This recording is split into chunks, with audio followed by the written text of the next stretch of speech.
Hey guys, AntVenom here, and welcome back to another Minecraft video. And today, I'm going to be showing you guys the 34th weekly snapshot for 2012. Now, I'm going to try and get through this as quickly as I can because there are quite a few items to cover here. So as you can see in front of me, these are the new item frames that have been rumored. And basically what an item frame is you place an item frame on a wall, and then you right-click with any given item, and it will place it on the wall. And if it's a solid block like this, it will protrude from the wall. It is purely for aesthetics only, and as of this snapshot, you don't want to right-click on an item frame with a stack of items because it'll eat up the entire stack. And this is how you create an item frame. You'll get an item frame just like this, and if I want to place it on a wall here, boom, bam, and then if I wanted to put, let's just say, an item frame in there, I could just do that. And then if you right click just like this, it'll rotate the item in its spot here. So if you don't like the arrangement that it's in, if you want an upside down grass block for some reason, then there you go. So I could just make all of these upside down for some reason or another.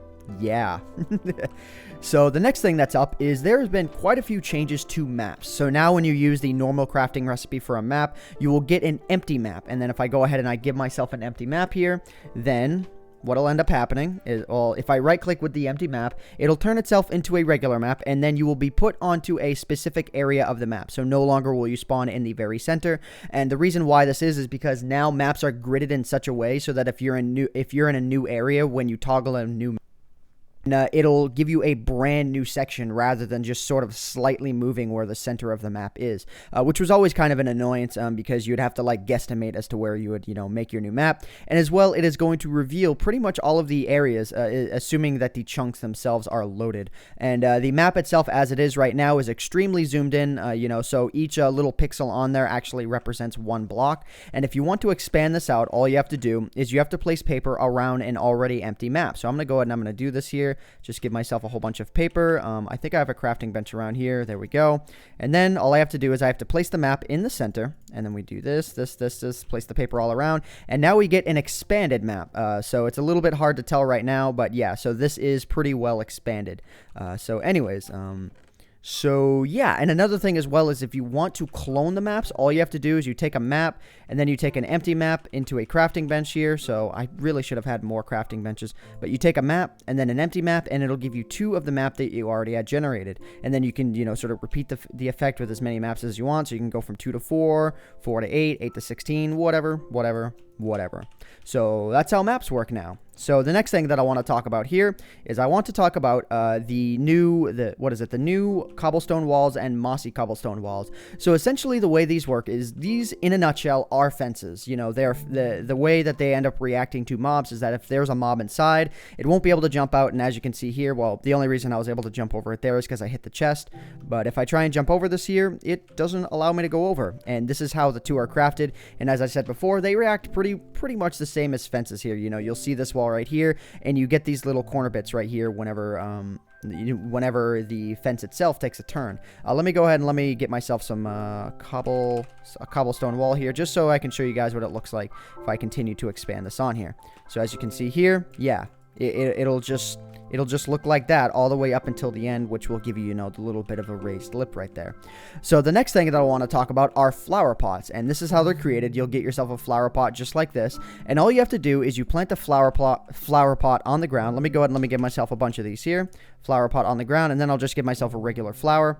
So all you have to do is you place the flower pot on the ground, and it will automatically have soil in it for you to use, and then you just right click on it with any item that can be planted on the ground. So there's a few that I'm missing here, like let me just go ahead and let me give myself a fern. So let's not use the flower, let's use a fern, and then it'll place a fern on the ground there. So it's just neat, for aesthetics, if you want to have some aesthetic stuff. So the next thing that I want to talk about is that full screen and vertical synchronization have been added into the video options here. Let me go ahead and let me toggle downfall. So if I go into options here, I go into video settings. Now you can see vertical synchronization and full screen mode can be toggled, within the menu itself. I'm not going to toggle full screen because I'm currently capturing, but with vertical synchronization, it will cap it at 60 frames a second. So in the previous snapshot, this was only toggleable through a settings file, and now you can do it in game. So the next thing, oh, okay, I guess I was already going to talk about maps in here as well. Yeah, I arranged this whole map, to try and demonstrate everything as quickly as I can, and I think so far I've done an alright job. I just kind of forgot that I had left that there. So the next thing that I want to talk about here are some changes that have happened to stairs. So let me go ahead and let me type in stairs here. So now the way stairs work, and by the way, this is just kind of a temporary thing. It's not really known if this is going to stay this way. But now, if you place stairs kind of like this, if you sort of work with the way the corners work, the corner stairs themselves will rotate depending on which direction, the stairs are actually going to go. But as of right now, it's really glitchy, and the Mojang team is not absolutely sure if they want to keep this in the game as is, because it's a little bit glitchy in the way that it works. So you can see, like, it kind of works here. Yeah, see, so it does work in its own right. But there are various situations where, like, it might screw up creations that have already been made, or it might make certain configurations of things, really hard to keep working. So again, they're not sure. I personally really like the change, but I haven't really found any situations where it's going to, be really messed up, like where, placing stairs down is going to be a lot different than the way it was before. I really do like the way that it ends up going. I like the idea that, like, if I wanted to create a roof or something like that, I could actually create a proper looking roof now with proper turned blocks like this, rather than just having to use slabs and have the missing corner like that. So anyways, moving on here. So now there's a change to the way nether portals work. Going through nether portals is the same now, but now you can toss things like entities and other mobs through nether portals. So you can see all of those ferns right there are getting tossed through the nether portal. And if I go ahead and let me just spawn a pig here or something like that. So now if I were to spawn pigs like crazy in here, they would actually go through the nether portal.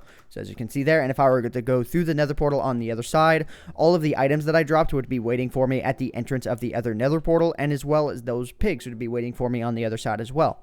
So if you wanted to bring pigs or villagers or anything like that, all you have to do now is just push them through another portal, and boom, there you go.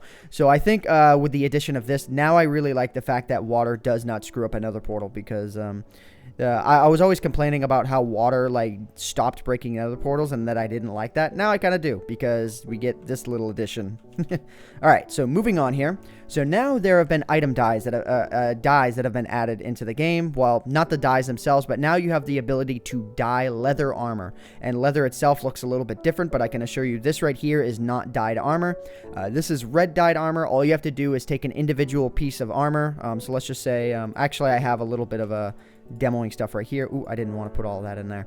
But if I go ahead and I take this leather armor here, and I take like lapis and then orange dye, and the ink sac is for something else, and then I were to put it into a crafting bench right here, I could put the blue dye in there, and then you would get blue pants, or I could combine it with orange pants. And a lot of these combinations, if you combine too many oddball colors, it'll turn into like a puke color or a gray color.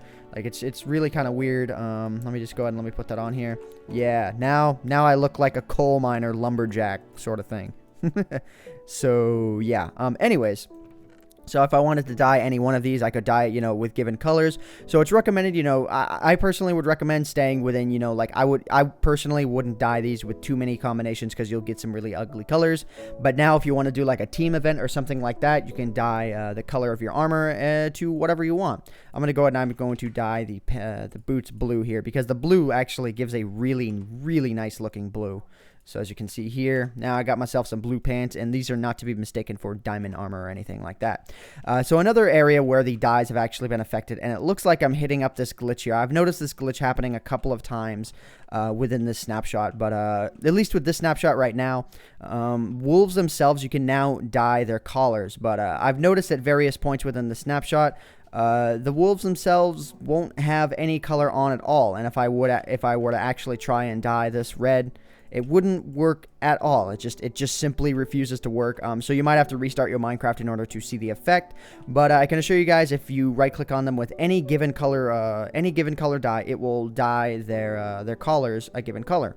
So I had this little guy here. I had him set to red. I had this one set to blue, and then I had this guy set to a badass looking black. So yeah, kind of a shame that glitch ended up happening. So anyways, moving on here. The next thing that I want to talk about are various new crops that were added into the game. So there are now carrots and potatoes that were added into the game. So now, well, while you're playing Minecraft, you can go full on potato. And so yeah, right now the only way that they can be obtained is through zombies or through the creative mode inventory. So they're rare drops right now from zombies, but so now with carrots, so now you have carrots. They can be planted in any sort of crop soil as of right now. It seems kind of weird because you would think you'd want to plant carrot seeds in order to get carrots. Not too sure what that's about, but we'll see as time goes on here. Let me go ahead and let me set time, set day. There we go. So in addition, there was a thing called golden carrots that were added into the game. And I'm going to go ahead and I'm going to game mode myself here. Game mode myself into survival. I'm guessing I can use this to feed myself. I'm not too sure. Let me go ahead and let me set the difficulty here to normal now that the sun is out. And if I run around a bit, maybe if my hunger goes down, I'll be able to eat this and it gives me some sort of special effect. Though on the Minecraft wiki, at least as of me recording this, there is no recorded special effect that the golden carrots are going to give you. I'm going to go ahead and I'm going to hang on to this little guy until later.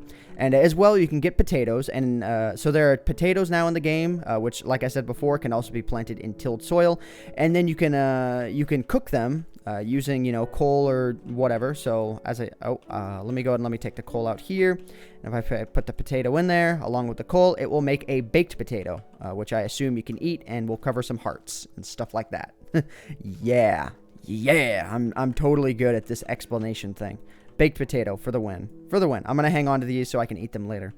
So yeah, another thing to note, just a change as well. I like placing signs. I kind of noticed that placing signs like this helps me to not forget subtle details. But zombies and skeletons now drop, like when they have items, when they drop, their armor and whatnot, and weapons and whatnot, they'll drop them with limited durability. So no longer are you going to get absolutely full up, item durability. Okay, slimes, I don't like. Okay, you know what?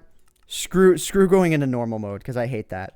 So another addition that has been added into the game are wooden buttons. Now, I've tried crafting these with as many different combinations as I could think of, and it simply would not, craft, because if you put a wooden plank on top of a wooden plank, as of right now, you get sticks. So I think, me personally, I think a good way to go about, the creation of these would be if you would place a single wooden block into a crafting bench, you would get 4 buttons. I think that would be kind of cool. Let me go ahead and let me set my game mode here to be proper. So game mode 1. And now if I fire an arrow into this, these buttons are actually arrow sensitive. So if you wanted to, hook up your mini games or your house with buttons or anything like that, then you could go ahead and you could do that. And it will activate redstone just like a normal button would. So it's basically a normal button that is now, that is now sensitive to arrow shots.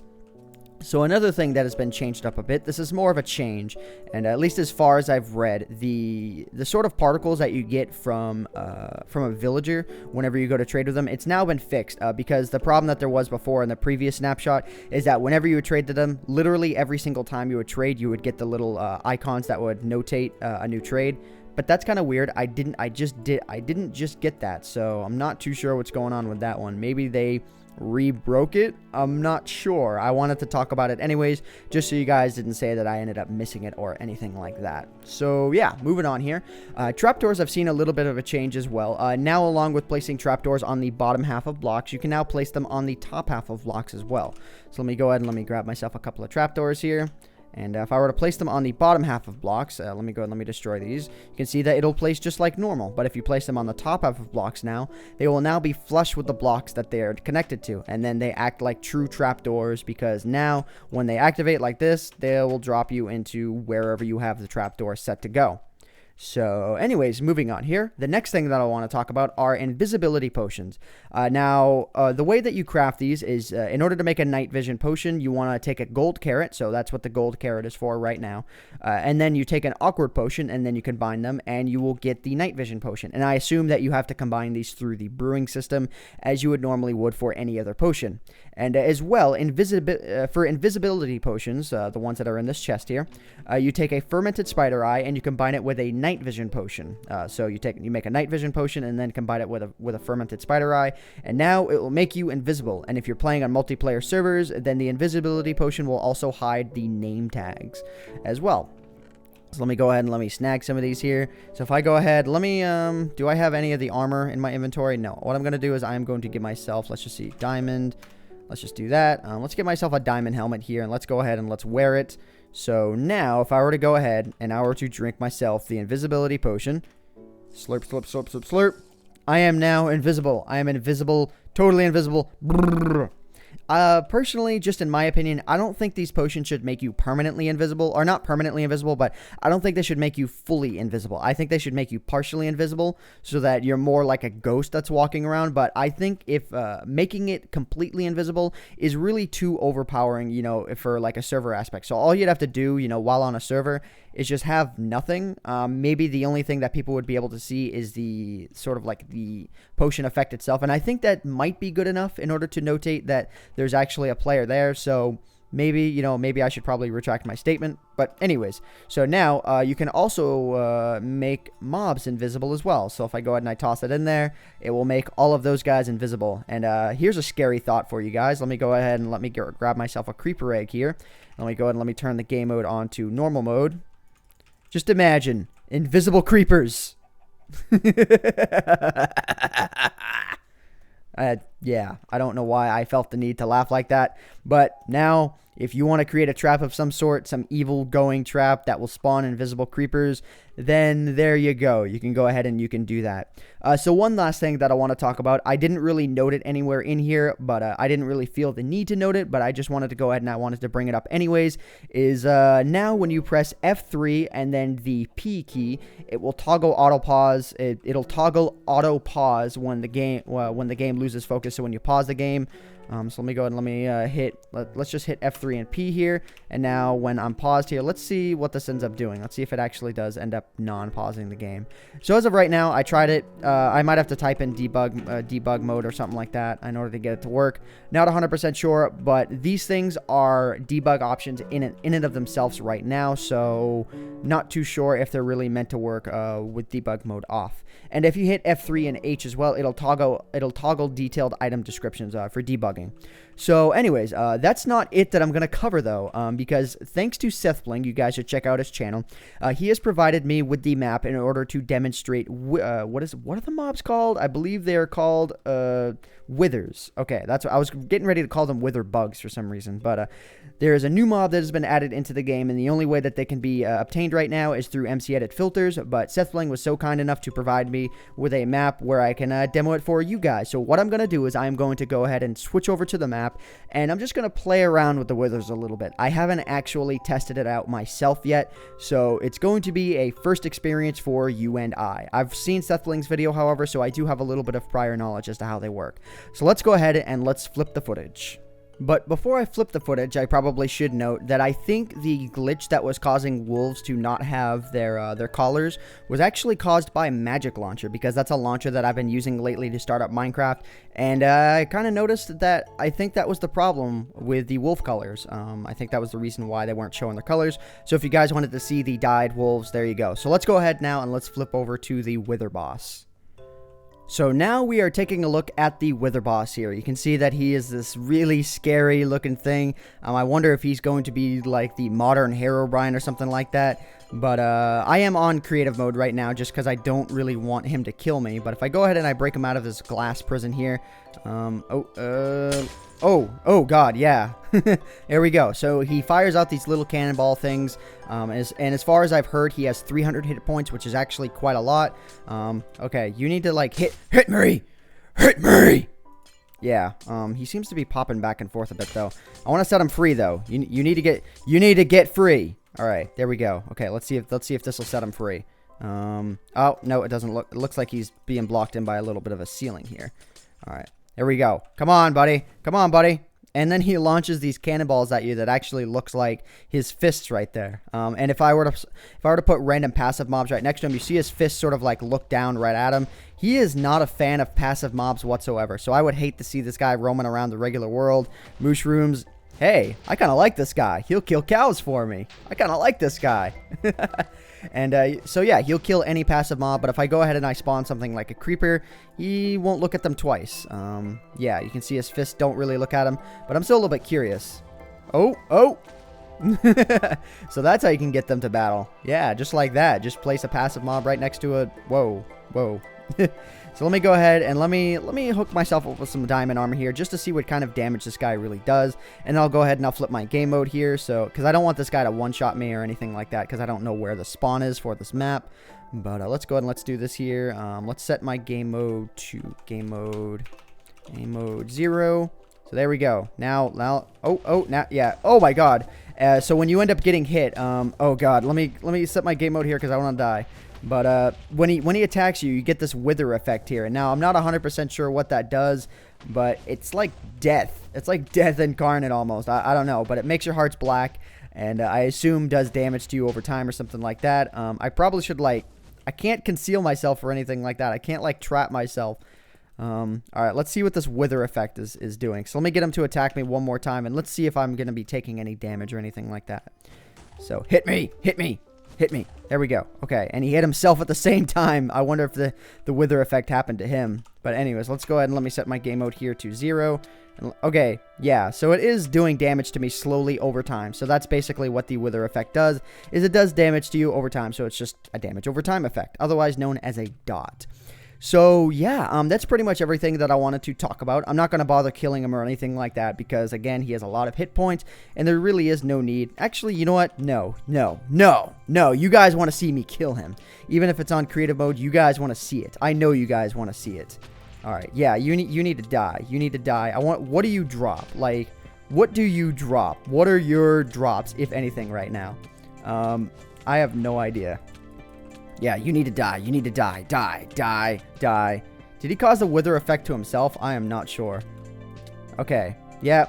So right now when he dies, he just drops a little bit of experience. Nothing too much. Again, the mob himself is very much in a beta sort of state right now, so don't expect too much within the snapshot for that mob.